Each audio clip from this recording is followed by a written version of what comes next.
Hello, everyone, and welcome to the Sharpest Call of Duty League podcast. My name is Robert. I am joined, as always, by my co host, CDLMetrics. We're back. We were supposed to be back last week, but I was, in fact, sick with the flu. I'm feeling a bit better. You can still hear my voice is not 100%, but I'm still better. That flu just absolutely knocked me over. But it's okay. All we did was we just missed some weekly matches, and some of them were kind of interesting, some of them weren't as interesting. But anyway, we are back here now, and we'll be back here for the major. But yeah, how are you? What are your thoughts on what's coming up here? Did you watch the matches last week?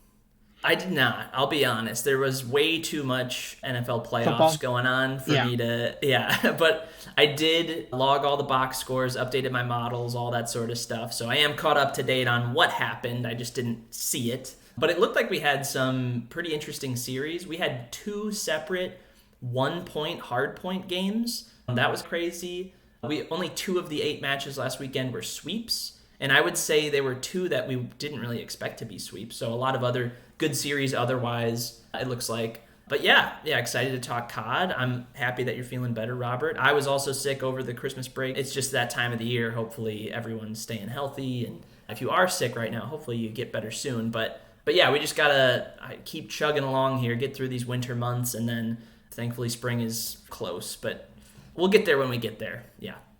Yes, it's still January, but we're getting there. So, moving on to Model Warfare. So we did, although we did not have a podcast, we did post our picks on Twitter. Tad late though, a little bit in the middle of I believe it was the G2 versus Riyadh game. I got those out there. I actually had a really good week. I did have a sweep actually, a 3-0. CDL metrics did only go 1 for 3, but in a lot of these very directionally correctly. For example, he did the plus 162 to try to squeeze out the extra juice. If you had just stuck with the 1.5, which again, to be fair, if you're betting on the plus 162, you're probably also betting on the plus 1.5. That would have cashed. Minnesota, though, however, did just lose outright to Carolina, which is weird. I don't think Carolina is very good, but I'm starting to think Minnesota might not be very good either, though. Yeah, and then obviously Surge here, they are actually able to beat Boston somehow. This was looking really dead for me. I was able to watch a bit of this game. I think, yeah, Saturday afternoon I had to go somewhere. So I watched the first two maps and I was like, I hope Surge can do something in the last. Maybe they can win map 3 and map 4 and get to game 5. But I was like, there's no way they're going to win game 5. And then I got back and come down, look at my phone. And it's like Vancouver won 3-2. I'm like, oh, cool. Okay. So that's Yeah, how cool. about And that? yeah, I was like, wow, that's cool. All right. I didn't expect that. So that was pretty cool. Yeah. Any thoughts on last week here or? Yeah. Obviously, great week from you. Maybe having the flu helps your picks. I don't know. The Maybe flu it helps game, you there you go. focus. Yeah, something like that. But no, really impressive. And we were on it with Toronto. I'd say that Thieves Yeah. game wasn't even close. That was the last one of the weekend. It was a sweep. It was pretty dominant. The only close map was that map 1. But yeah, they were all over it. They looked like the better team. LA Thieves, little shaky to start the year. We'll talk about them later. But yeah, the Minnesota versus Riyadh game we were both on. Close, almost win for Minnesota, but ultimately just forced the game 5. But yeah, with my thinking on the plus 162s for both is that you hope you get one of them, and then maybe that third pick can come through. But yeah, I guess it was just the wrong week to pick on Minnesota. Carolina looked better with the new lineup. So I was just kind of banking on maybe they'll still look like a bottom 2-3 team, but it looks like that roster adjustment did help. So good for them. And it really makes for a fun conversation when you talk about the bottom 6, bottom 7 teams in the league. It is pretty hard, I would say, to distinguish who's 7th, who's 8th, who's 9th, and all the way down. Yeah, we'll talk about a little bit of that in the upcoming matches here. But yeah, looking forward to another week of decent picks overall. Yeah. So let's get into it. So league news, these were the matches last week. There were some very interesting ones and competitive ones. Again, we're still getting back into this week. We have this weird 2-3-3 format. I don't love it at all. I really miss having 4 games on a Saturday, but don't worry, that's coming very soon now. I think once we get through the major, then we're back to a 3-4-4 format. So soon, very soon. But basically, yeah, Minnesota brought Riyadh to a game 5. Miami, after winning game 1 in a pretty dominant fashion, then get 3-0 by the Ravens there. And then the more surprising upset there on Saturday morning, FaZe obviously sweeping Optic 3-0. That was shocking. I didn't touch this game because I didn't have any value on Optic, but that was shocking. That was the number there. And then obviously there's the Surge game that we talked about. Boston was up 2-0 in the series and they reverse swept them. And then this one was interesting as well. Cloud9 going up 2-1 over at Paris Gentlemates, only to then have Gentlemates basically close out 250 to 136 and then 6-2 to basically take that series. Again, a lot closer than that should have been, a lot closer than a lot of people thought that one was going to be. Minnesota versus Carolina. Again, Minnesota fought to take it to a game 5, but Carolina was able to dominate in the game 5, winning 6-3. Surge versus Optic, a somewhat closer game, I think, than people thought it would be, especially game map 1 and map 3 were probably a bit closer. Map 2, yeah, okay, fine. And map 4, not great either. But again, based on where this Surge team was 2 weeks ago, leaps and bounds. Like, people would have thought for sure this would have been a sweep. And to be fair, it was almost a sweep, but it was a pretty solid game 3 win, and even game 1 was competitive there too. And then another shocker here on the week, Koi versus LA. Again, we were both on Toronto here in this game, both out on LA.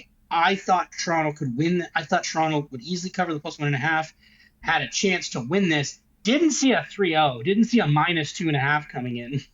But again, it's funny how sometimes you're like, oh, I like this plus 1.5, and then they win 3-0. It happens. It actually happens more than you would think. What are your thoughts on this? Which games do you focus on as the most important from last week? Yeah, I think the biggest storylines are definitely the sweeps. We expected Optic FaZe to be a bang out, or maybe Optic flexing their muscle some more, and it was much the opposite. Really dominant win from FaZe in their only match of the weekend. And then, yeah, you mentioned it right there, Toronto versus LA Thieves. We like Toronto. I honestly, going into that game, I thought they should be favored, and I think they proved it right there. Like, pretty dominant win overall. Map 2 and 3 not even close. So those were the storylines, just because we didn't expect those to be sweeps, and you would say maybe the underdog won those outright, although we really did like Toronto. The other, I guess, storyline number 2 would be Surge or Ravens. Either of those teams that made roster moves, they look like they worked so far. Surge were underdogs to Boston Breach. They almost got swept, but ultimately pulled it out. They had the better hard points. They split the hard points, but better differential on points there. Split the searches, but again, 9 rounds to 7. You like that. And then they were able to squeak out the map 3 as well. So they're showing signs of life in every game mode. And maybe that's a data point that shows like Surge and Boston Breach, not that dissimilar. Like maybe Boston are still a better team, but they're close at least. And then, yeah, I mean, Surge against Optic, no one expects them to win, but the fact that they got a map, I think, is really good. And then going to Carolina, like, they beat Miami pretty decisively, 3-1. You love to see that. And then that Minnesota series goes the distance, but ultimately the better hardpoint team in that series. Clean map 3 from them. And then the searches were almost a 50-50 split exactly. Impressive from those kind of bottom feeder teams that are really showing that, hey, we're not as bad as you might think. We can hang with some of these teams. And then those top tier teams going head to head, just how decisive those wins were. I'd say those are the big takeaways for sure. Yeah, I think so. Again, I really wish these extra boxes were filled here, but they're not. So Yeah. that's fine. A few weeks from now, but no, it was pretty good. But again, there was a lot of NFL football. But we now have way less football games now. We're in the home stretch of football here. We're very soon going to hit full stretch for Call of Duty. So I'm pretty excited about that. Match previews. First match up, Friday, match 1, Vancouver versus Miami. Miami minus 250, minus 1.5, minus 120. Vancouver plus 1.5, minus 120. Miami minus 200 in the hard point, minus 163 in the search, minus 150 in the control. Not control. It's overload. Sorry. Force of habit. It's hard there. to get used to. I've done that a bunch already. Yeah. Let's use it. What do you think about the third game out here? Because I'm like, yeah, I think it's dumb because there's so many games where like it's basically over for just a minute and they're just like randomly shooting at each other. It doesn't. I feel like if there's a timer on the reset of the ball, right? It's like a 15-second reset timer. Why not just, if it's physically impossible for someone to come back, just end the game, like with a minute left? Like, why not? Like, how many times have we seen like a 4-0 and the game is just over, but they're just like, they have to count down the last minute, right? True. Yeah, I haven't really thought about that, but it's you can make the same argument where it's like in a control game, say the lives are it's 3 lives to 15 and the 3 lives are on offense. It's like there's no hope. Basically, we've seen some crazy stuff happen, No, but it is but no, mathematically you make a good possible point. though. I know you're saying like there's no win condition for the team that's losing when there's 10 seconds left and the ball won't spawn in. So I get what you're saying. I think that maybe is just an easy fix, honestly, for the developers to just add that in. Yeah, I don't see why not. And so overload versus control, I don't have a strong opinion on either.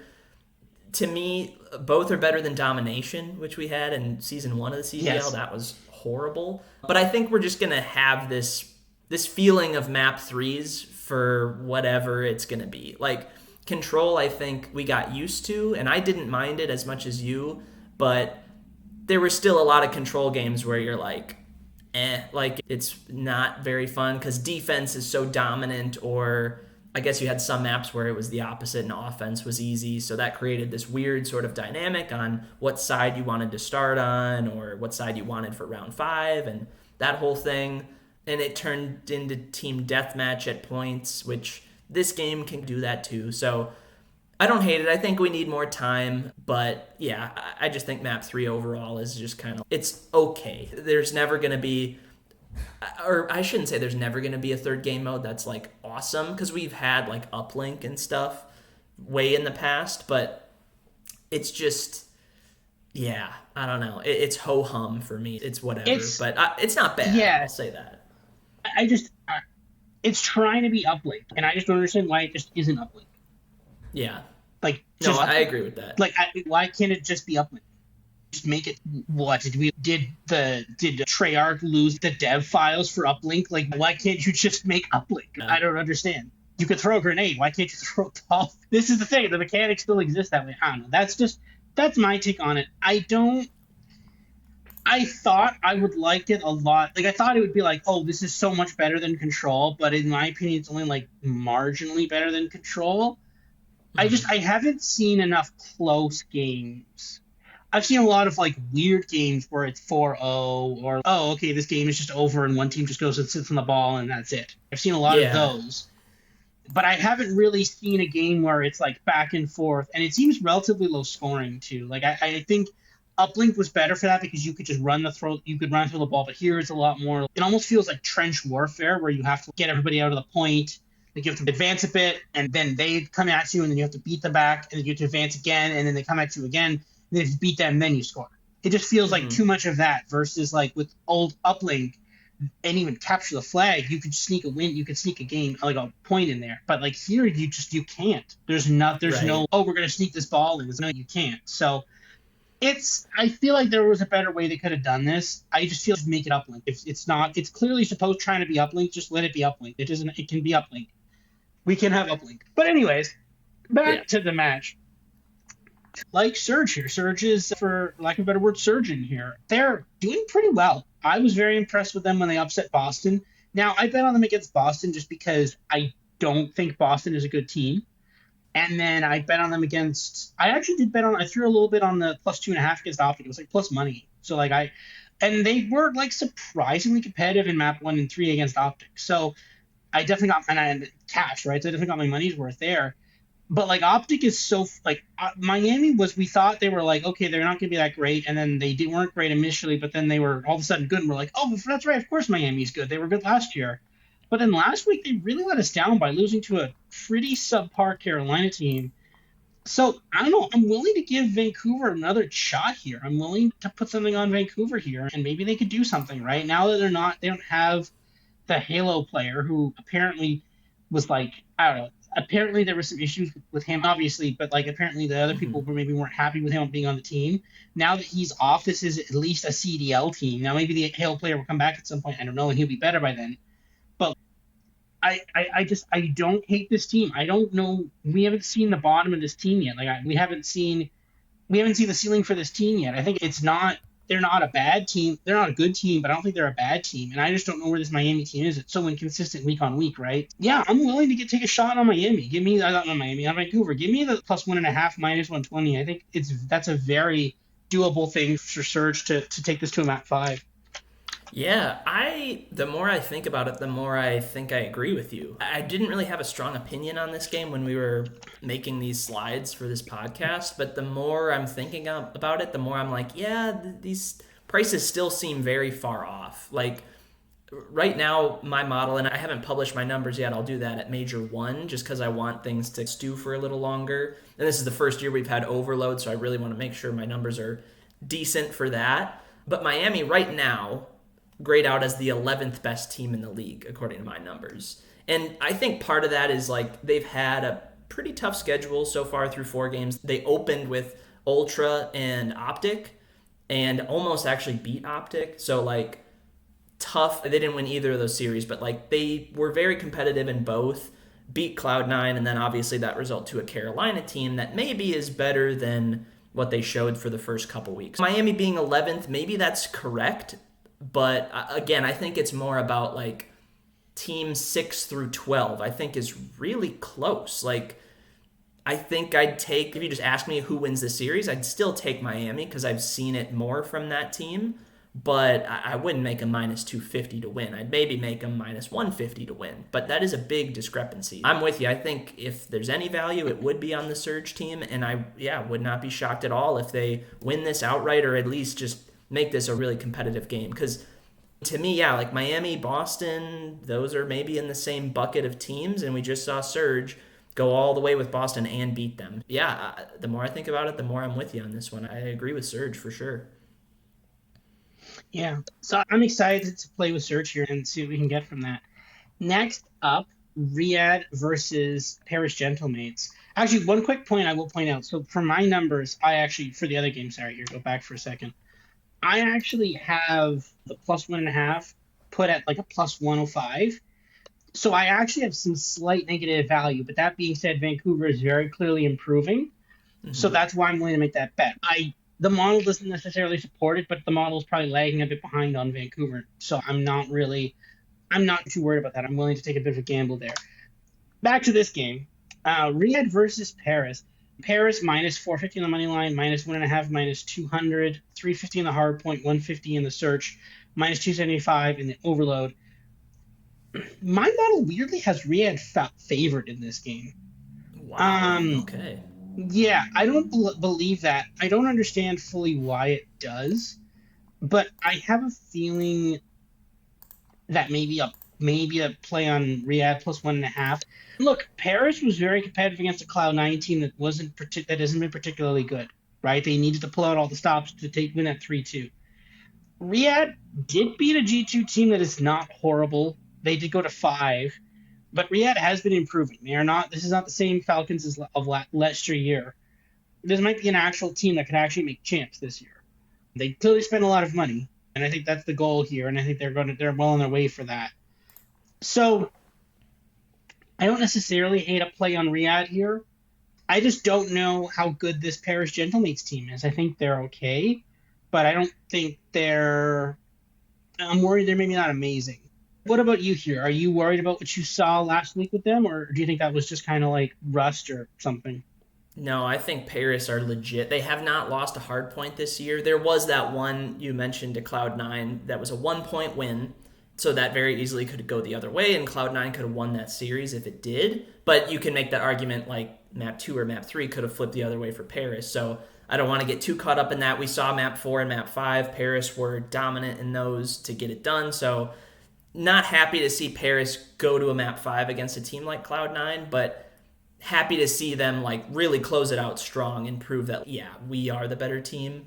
But Paris hardpoint, other than that, 250 to 249, has been just dominant. Like, they played Vancouver early in the season, crushed them. Vancouver, not very good right away. Then they played Vegas, crushed them twice, played Thieves, crushed them, and then that Map 4 against Cloud9 last week, another just 100-point win. Their hardpoint is legit. Their search and their overload, there's some question marks there. They haven't been as consistent in those modes, but I'm just banking on hardpoint early in the season. That's the map we see the most. Like throughout the year, about 40% of the maps that are played are hardpoints. So if you're really good in hardpoint, that goes a long way. And I think it's a good indicator of how good you are in those other modes. I know it's not a one for one, like they are completely different modes, but generally, if you're good at hardpoint, you're good at the other two. So I expect their numbers to tick up in Search and Destroy and in Overload, or at least maintain like league average in those. And if their hardpoint is as good as it is, that can carry them a long way. So I think honestly the number on this match is about right. Like Riyadh Falcons, I think have proven to be like bang on league average. Like they're winning about half their maps, half their series. They don't look bad. They don't look great. If they get the right map set or can squeak out a couple close ones, I think they can beat a team like Paris. We know that there's talent on this Riyadh team. I think it just maybe comes and goes with consistency at times. I like Paris to win here pretty comfortably, but the prices seem pretty spot on to me just at first glance. An avoid for now, but I think this is a good match to get an indicator of, okay, if this is a Paris 3-1, I think that's what most people expect. If it's any other result, if it's a Paris sweep, that's good for them. If it goes the distance, I think maybe you can start poking more holes in Paris, being like, okay, they really should be finishing these series quicker. But yeah, overall, at the end of the day, I think Paris are a justifiable like minus 450 favorite. Yeah, I think that's fair. I don't know. I'm probably not touching this, but if I had to touch this, I think the play I might play it beyond Riyadh here. Saturday, Miami versus Boston. Miami minus 188 on the money line. Boston plus 137. Miami minus 1.5 plus 120. Boston plus 1.5 minus 163. Miami minus 150 in the hard point. 163 in the search. Minus 125, barely a favorite in the overload. I don't know about this one. One second. What do I have for that one? I have Miami as a slightly bigger favorite, so I don't hate a Miami money line play. Maybe throw it in a parlay or something. But this one is just kind of, what are we doing here? Also, just as a reminder, this is the same time as the Bills Broncos game, so I will probably be watching that, and not this game specifically. But no, I don't know. I don't know what either of these teams are. I think Miami's probably the better team, and that's probably the play. It's just, yeah, they're probably better. So there you go. Right, that's it. I don't know. What do you have to say about this one? Yeah, I disagree. So right now, again, my model, I already mentioned Miami is 11th, but Boston is only 7th, but that's a decent difference. I think a lot of that can be factored into the schedules that they've played so far. Boston have had one of the easiest schedules, if not the easiest in the league. Let me just quick pull up their opponents. And they're off to a good start other than what we saw last week. But Boston have played Royal Ravens, G2, Falcons, and Surge. None of those elite teams. They haven't played Optic, they haven't played Thieves, they haven't played Toronto, they haven't played Vegas. And yeah, they end with Miami, and then we'll talk about their game against Cloud9 on Sunday. And then they end next week with LA Thieves. So that is a step up. But man, a really soft schedule to start things off. And I think they've proven that maybe they're in the upper part of that bottom 6. Like, it's tough to tell though, because they haven't played any of the elite teams. I would like to see how they look against a Paris or an Optic or something like that. But at least relative to these other teams near the bottom, they do look like a superior hardpoint team to most. Their search has been pretty bad, but I think that can bounce back. And their overload's been completely fine. So to me, I think it's really hard to tell which team is better. And if one team is priced at plus 137, I'll just take that team. Like, my numbers seem to indicate, oh, Boston maybe a 60-40 favorite. The more I look at the schedules, the more I'm like, yeah, maybe if Miami had that schedule, they would look a little better too. I think it's close to a 50-50. The minus 188 on Miami is, I think, quite high. So I'd side with Boston here. But again, this is just going to be a play on Miami and Boston are in that same big tier near the bottom of the league.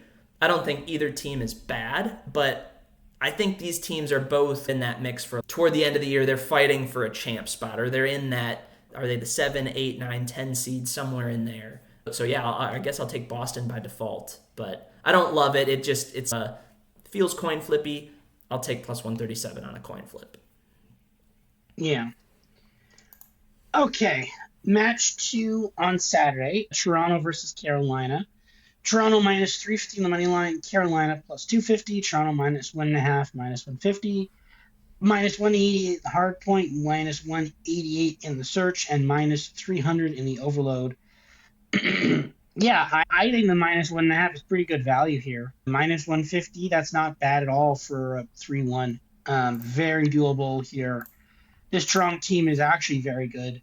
This Carolina team, it remains to be seen, but I don't think they're that great. So, yeah, give me Toronto here. I really like Toronto, and I think I parlayed Miami and Toronto. If you put them together, it gets you to like plus 140 or something. Both money lines. That's actually not a bad bet at all, at least in my opinion. But that's you're against me on that one, on the Boston side of it. But and maybe the side too. But yeah, I like Toronto here. I like the -1.5. I think it's pretty decent value. What are your thoughts on this one? Yeah, prices seem about right, but I think I'm with you on this one. I think, if anything, maybe Toronto is underpriced. They have been up and down throughout the year. They had two soft games to start off with Miami and Vancouver, and then had Vegas and LA Thieves in their last couple. But I think over the last two series against those teams we know are good, like they've really proven that they belong. And it was good to see Ravens bounce back of their slow start with that new lineup. I don't know. Yeah, to me, like this kind of feels like a game that should be -450, not -350. You're kicking hairs like that. That maybe seems like a big difference, but in the grand scheme of things, it's not a huge difference. So more or less, this is priced about right. Toronto, for what it's worth, best overload team in my opinion, undefeated, and they're winning like every game by 4 or 3 plus. So that's been good to see. Their hard point looks solid. Their search, again, looks league average, but I want to get more data points on search for a lot of these teams because for some teams, we've only seen it like 4 or 5 times. Same with overload. But yeah, I think Toronto's clearly a cut above Carolina. If Carolina can force them at 5, I do think that would be a win for them. So yeah, ultimately, I do think Toronto is the play here. But not super strong conviction, but you just look at the rosters and it feels like there's a big gap here. Yeah. Okay. I'm still recovering from that cold there. Okay. Saturday match 3. FaZe versus Cloud9. FaZe -350 money line. Cloud9 +250. FaZe -1.5 -150. Cloud9 +1.5 +110. FaZe -200 in the hard point, 188 in the search, -250 in the overload. Yeah, I agree with this. FaZe seems to have figured something out when they 3-0'd Optic. I'm not really ready to claim them as like the number one team yet, but they're definitely top 3, 4 at this point. Like I think it's Optic is still up there. This is still a very good Optic team, but it's like Optic, FaZe, Toronto, and then Paris in some order. Be my guess for my top 4. I don't think that order really matters. Cloud9 is not in that top 4, and they're well below the top 4. So I think the -1.5 here is actually pretty good value. What are your thoughts on this one? Yeah, interesting. The price in this game is or it is identical to the previous Yeah, one. So they're saying FaZe is to Toronto as Cloud9 is to Carolina. And I agree with that. If this new lineup for Carolina continues to show those results like they did last week, then I think, yeah, they're clearly in that. They're not in the basement. They belong with those other like teams like Cloud9, teams like Boston and Miami and Minnesota, like all those teams. I think you can throw in that mix. And yeah, to me, FaZe and Toronto are probably in that same tier of, do they have the firepower to go out and win a major? Yes. Do I think either are like favored to win a major? Probably not. I think Optic and honestly Paris are probably a cut above them ever so slightly, but FaZe and Toronto I think are right there. Yeah, again, price feels about right. FaZe, for what it's worth, like their numbers don't pop for me. Like their hard point is below average, but their search is awesome, their overload is awesome, and they've had the hardest possible schedule you could have had so far. They had LA Thieves, Paris, Toronto, and Optic. It doesn't get any harder than that. And I think they've proven that like they're good. They can hang with those teams. Yeah, this will be the first test against a subpar team. And yeah, I want to see FaZe come out and win easy because if you want to make that argument that like, all right, you went out and beat Optic, you've had competitive games against Thieves and Paris and Toronto, go out and beat a Cloud9 easily. Show us that you can do this against a team that, you're better than. So Yeah, curious to see this result just because we haven't seen a match for FaZe that looks like this. But again, this is one where I ever so slightly maybe side with the favorite here, but the price again feels about right. It's just hard to know when we still don't have a ton of data points for any team in particular. So I'll side with Vegas here, but Cloud9 kind of are scrappy enough. They're not horrible in any game mode, but they're maybe mediocre across the board, but maybe mediocre is good enough to force a map 5 like we saw a week ago. So we'll see how this plays out. Excited to see it. Yeah, maybe. Sunday, match one, Cloud9 versus Boston. Cloud9 minus 188 on the money line. Boston plus 137. Cloud9 minus 1.5 plus 125. Boston plus 1.5 minus 175. Cloud9 minus 125 in the hard point, 175 in the search, and minus 150 in the overload. Yeah, I got nothing on this one. I have no real strong feelings. I think your idea here of just like there's two teams that I think are roughly equal. Bet on the one that's giving me plus money, right? Like honestly, give me Boston here. I think if I'm betting on anything, I'm probably betting on Boston here. But there's just no real strong opinion on this one. What do you think of this one? Yeah, same thing about Boston versus Miami. These teams to me are pretty close. I think you can make a case that Boston are even a better team than Cloud9. So plus 137 seems great. And yeah, it's funny, like Cloud9 and Miami versus Boston in my early model, my alpha model. They're both about 40, 60 underdogs to Boston. But again, I go back to the scheduling thing. Like Miami have had a much harder schedule than Boston. Cloud9 have had a somewhat more difficult schedule than Boston. If Cloud9 had the Boston schedule, would they have Boston's numbers? Probably, or it'd probably be close. So yeah, I'm just going to roll with the variance here and say that this should be a coin flip, and I'll take plus 137. So maybe Boston can get one of these matches this weekend. It would make a lot of sense for them to win one and lose the other and confuse us with how these teams are ordered in the back 6 or 7. But yeah, I'll just take Boston. I just think they're underpriced for some reason. I know last week was not great, but I think they're still a decent team at the very least. So yeah, give me a breach. Yeah. Okay, moving on to Sunday match 2, Minnesota versus Vegas FaZe. Minnesota plus 300 on the money line. Vegas FaZe minus 450. Minnesota plus 1.5 plus 137. FaZe minus 1.5 minus 188. FaZe minus 250 in the hard point, minus 200 in the search, and minus 275 in the overload. I actually grabbed this I grabbed this right when the lines started coming out. I actually had FaZe minus 1.5 minus 138, and that line is gone now.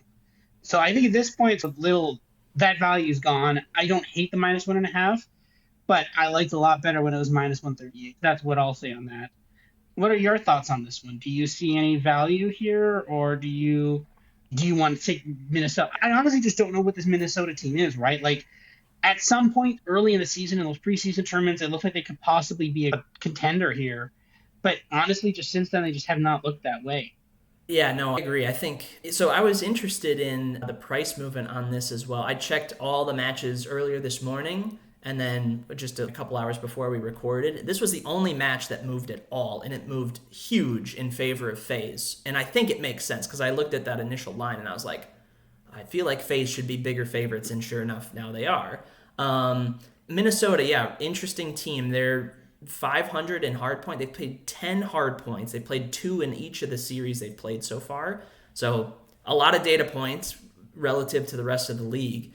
And like they've won half of them, but man, they have some really close wins and some blowout losses, which is a bad sign for me. So I actually rank them right now as the 11th best hardpoint team despite having a 5-5 record. Search, they've been ho-hum, 4-5. They look like an average search team, and then Overload's been horrible. And yeah, if Vegas are like coming up to speed here and getting a really soft schedule to end this with Cloud9, Minnesota, and then I don't know who they played in the last game, but it's not the gauntlet that they faced in the first 4 matches. Yeah, I think Vegas could really come out and put a hurt on Minnesota. Vegas, right now, their hardpoint numbers don't look great, but after this weekend, I think you could really see them make a big jump after playing these two teams. So I honestly think you could even play Vegas like -2.5 at a better price, and it's not crazy.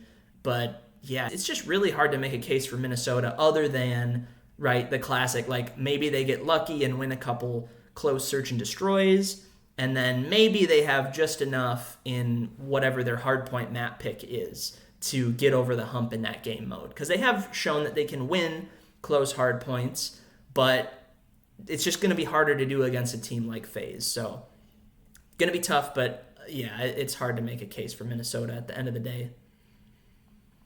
Yeah, I agree with that. I think if you got if you got the value on Minnesota there, I think that's the value on FaZe already. I think that's pretty much all the value gone in this one. That's in my opinion. Last match of the weekend, and this is a good one. And this is also probably at the same time as a football game, because of course it is.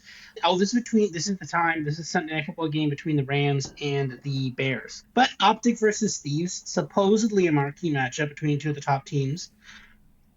It's priced that way, but I'm not completely sure it is.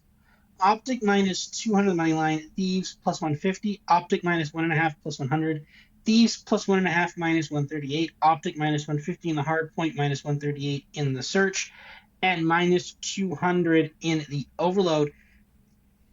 Optic minus 1.5 plus 100. What am I missing?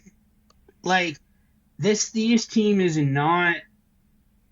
They're not a top 4 team. That was very clear against Ultra. Koi. Sorry, not Ultra. Squirrel's gone. Against Koi.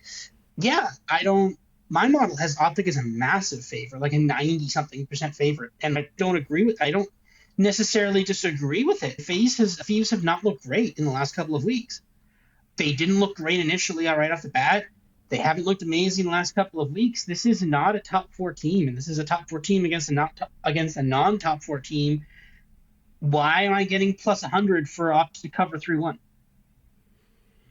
Yeah, I'm with you on this. I agree with you. I think Optic are priced a little short here, which is crazy to say because go back to our preseason talk, right? These two teams were viewed as, okay, these two teams, really good shot to win champs or any major you want to throw out there.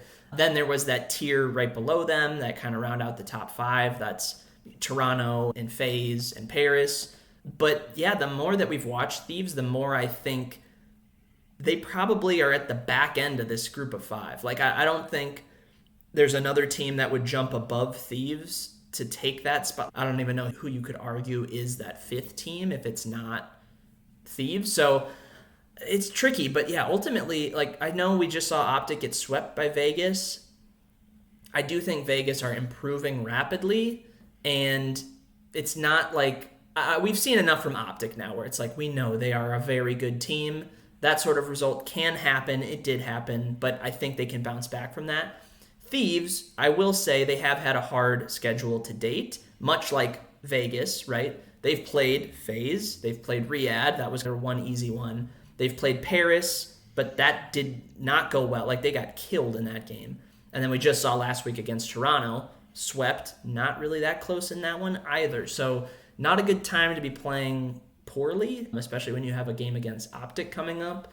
But yeah, it's their hard point has been their weak point, and that's part of the appeal with the Optic minus 1.5 is that the Optic to win 2 hard points I think could really happen. Like, I think it's not super likely, but like when you do the math on, okay, they can win they can win that map 4. Do they have the goods in map 2 and map 3? I think they do. Like, Thieves haven't shown great strength in anything. Their search has been fine. Their overload has been fine.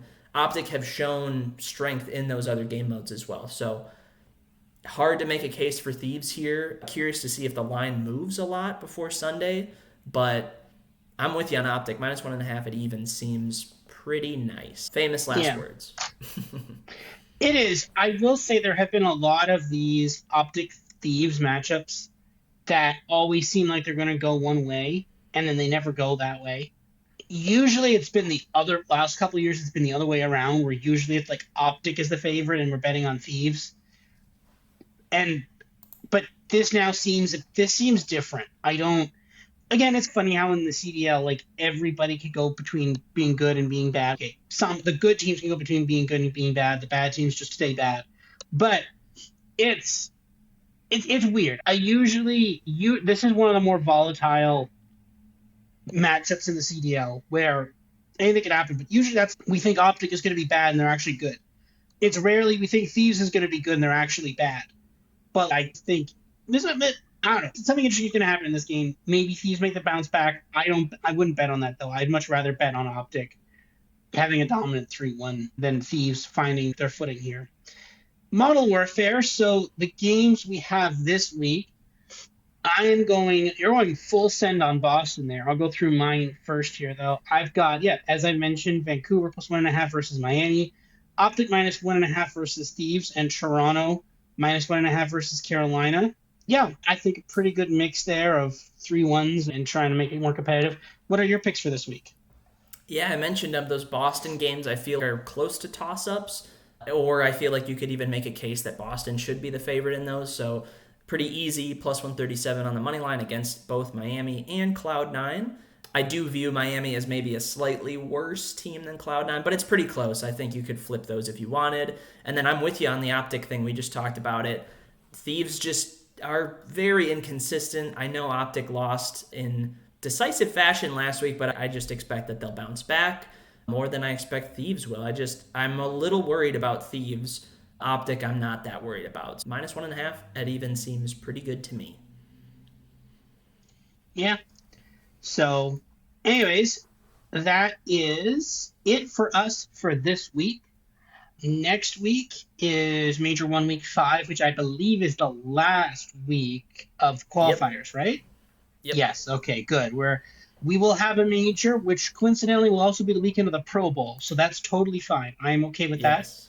Because next week, so that yeah, for NFL fans, obviously 4 games this week for the divisional round, then 2 games on the next Sunday for the conference championship round. Then there's obviously the week they take off, which is also the week of the Pro Bowl, which means only the 1 game, and then the Super Bowl. So it's actually this. And again, fairly sure that the CDL set this up specifically for this, so that's totally fine. So the week when there's finally nothing on, we get a nice Call of Duty. Actually, it's just a Thursday. Because usually they start on Thursday, so we'll get 4 matches on Mm-hmm. Thursday. Yeah, Yeah. so that's Oh, yeah. again, we're gonna get some really good COD in just a couple of weeks here. A really exciting major event at the end of football season. So I'm pretty excited for that. That will lead us well into the winter. Other than that, have a good week. Everybody stay warm. It is still winter here, depending on where you are. If you're watching this in Florida, you're good. Just keep doing you. But if not, stay warm and try to not get sick. But other than that, yeah, we will see you guys next week. See you, everybody. See ya.